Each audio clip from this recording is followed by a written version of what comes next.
Bom dia, boa tarde, boa noite, boa madrugada, sei lá que horário que você tá aí, então vai um salve pra todo mundo. Que bom que você tá aí, que bom que não me abandonou ainda, apesar de parecer que eu tive os abandonado. Eu quero começar o vídeo pedindo desculpa por não ter gravado o vídeo nos últimos dias.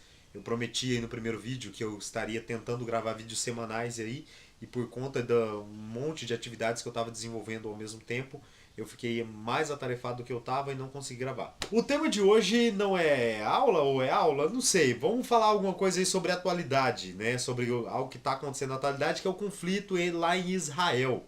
Então, a gente vai fazer esse vídeo em algumas partes, tá? Para a gente entender, primeiro, o contexto histórico e, segundo, o conflito atual. Beleza? Então, mete ficha, vamos lá!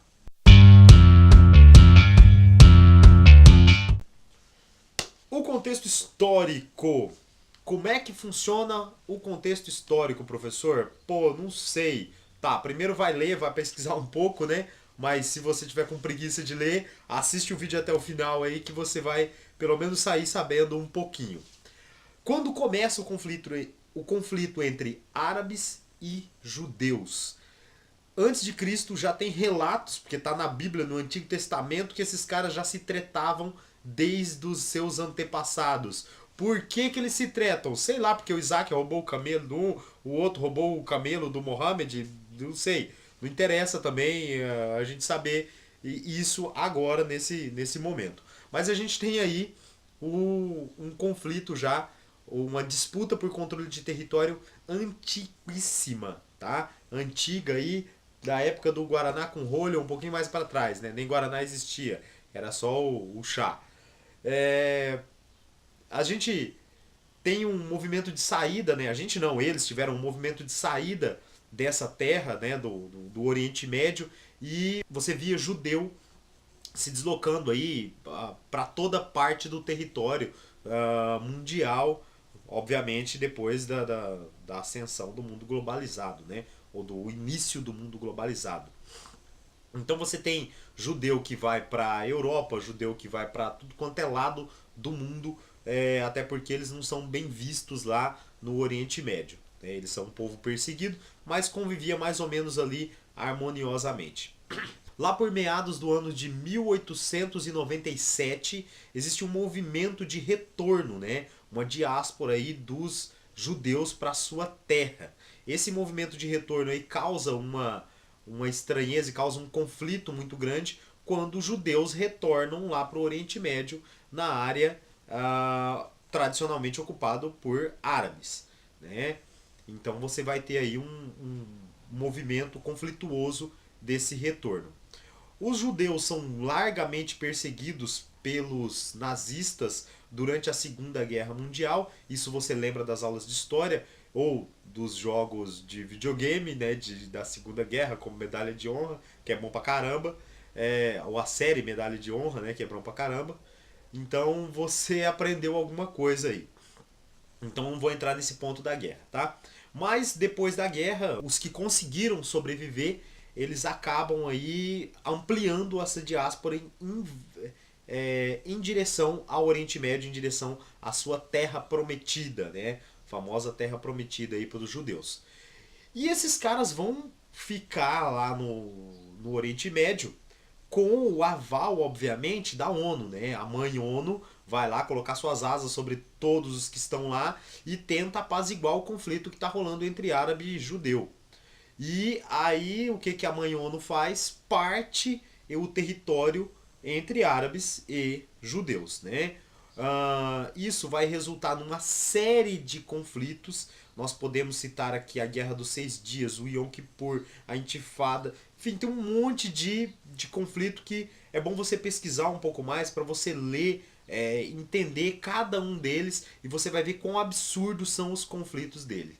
E um negócio que os israelenses eles estão se tornando cada vez melhores, né, é em guerra. Os caras são muito bons de guerra, eles são um dos melhores exércitos do planeta. Eu não sei se isso está diretamente relacionado, mas lá o serviço militar é obrigatório para todos, homens e mulheres. São 3 anos para os homens, 2 anos para as mulheres. Aí você fala assim, pô, professor, lá é tenso o negócio, né? É tenso pra caramba. Porque o cara fica 3 anos no exército, por exemplo, os homens, sai do exército, uma vez por ano, ele tem que fazer um treinamento obrigatório até os 41 anos.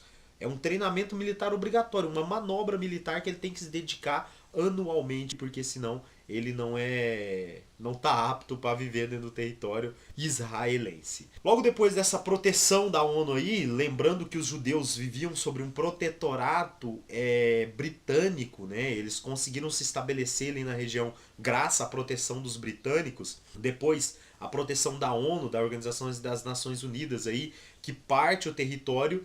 E aí eles declaram sua independência, Israel como um estado independente. Eu não vou focar nas datas aqui, até porque eu não lembro, e data você não tem que lembrar todas, porque hoje o vestibular e o Enem não pede que você decore a data, pede que você interprete o que está lá, ok? Quer saber mais? Quer recordar as datas? Todas elas, pega, pesquisa, vai lá, pega um livro e vai ler, ok? Que você vai ter conhecimento de todas as datas aí de forma muito melhor do que eu falando. Na década de 60 aí, cria-se, né, um pouquinho antes, a OLP, que é a Organização para a Libertação da Palestina, né, que é o território aí ocupado pelos israelenses, os palestinos, os árabes e os israelenses aí que ocupam e declaram sua independência. Então, essa declaração de independência dos judeus dentro do território de Israel provoca o surgimento de uma série de campos de refugiados de árabes. E a faixa de Gaza é um campo de refugiado de árabes, ok? Basicamente, ele se torna um campo de refugiado de árabes. Os árabes vão se refugiar, fazer outros campos de refugiado também dentro do território de Israel, mas a Palestina é um território quase que exclusivamente nessa situação. Os árabes são obrigados a fugir, obviamente, desse conflito que se inicia e ocupam ali formam-se vários campos de refugiado em vários países em volta ali.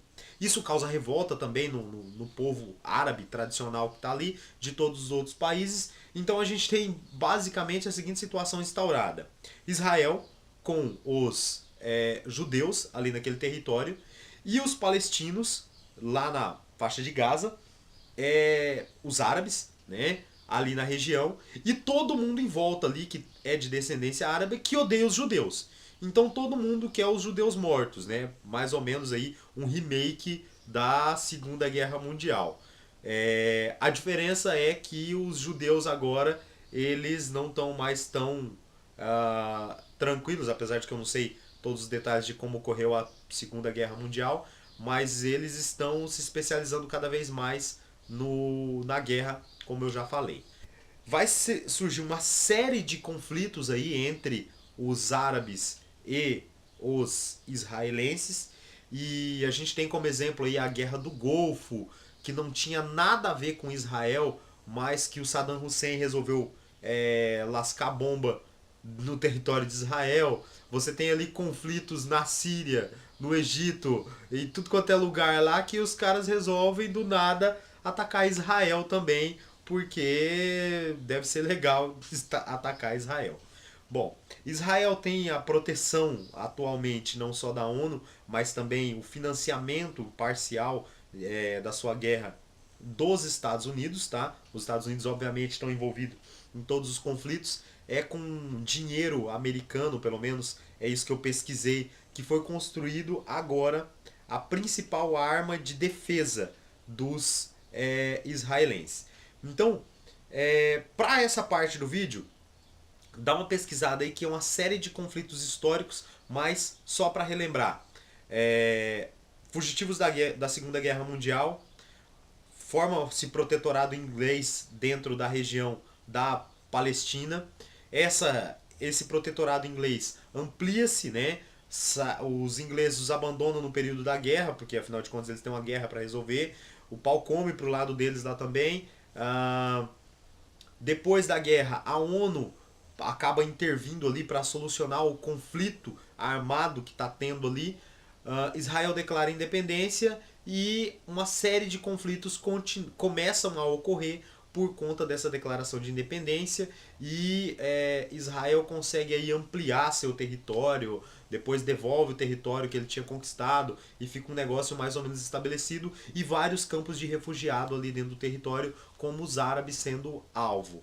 Lógico, se você não tem armas ou um poderio militar para enfrentar o seu inimigo, o que você faz? Guerrilha, tática de guerrilha, que é o que acontece aqui na América do Sul, por exemplo, com as Farc. Lá eles têm uma tática um pouco mais pesada, que são os terroristas, né? Então lá agora, agora não, mas vem há muito tempo crescendo essa onda terrorista aí para contra-atacar o Estado de Israel, ok? Então fecha a primeira parte aqui com contexto histórico. Não sei se você entendeu bem. Se você não entendeu, bota aí nos comentários o que você acha que deve ter. E vamos para a segunda parte, que é o conflito atual, que aí a treta tá feia, o caldo entorna e o pau come. Beleza? Valeu por enquanto. Dá um like aí no vídeo, dá uma favoritada, divulga pro pessoal no Facebook, nas suas redes sociais e ajuda o canal. Beleza? Obrigado por enquanto. Valeu!